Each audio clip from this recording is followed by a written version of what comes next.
Guys guys guys guys guys দেখো একবারে হবে মাংসটাকে এইভাবে করে আমরা টেনে টেনে খাবো। কি বলে ডেকেছে না?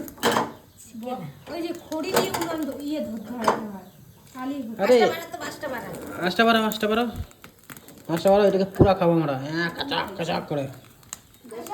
দেখো দেখো দেখো এই এখানে কি হয়েছে? ওর কি পায়েছে হালকা ব্যথা খাইছিল মনে হয়, বুঝলে তো? মনে হয় ব্যথা খাইয়েছিল বুঝলে তো, মানে টেনে দিয়ে এখন ভেঙে দিয়েছে তো ওটা কালো হয়ে গেছে। সেরকম মানুষদেরকে মারলে কালো হয়ে যায়। বাহ, কেমন লাগছে ওরও এটাকে। কখন হবে মালটা? এই যে দেখো মা আছে ওদিকে, আমার বউ দিদি বলে দিচ্ছিলাম, আমার বউ রুটি বানাচ্ছে, রুটি দিয়ে পুরা খাবো। দিদি বলো না মাসি বলবো মাসি। এই দেখো সেই লাগছে না গাইস? তো তোমাদের যদি ভালো লাগে কমেন্ট করো, লাইক করো। Bye bye.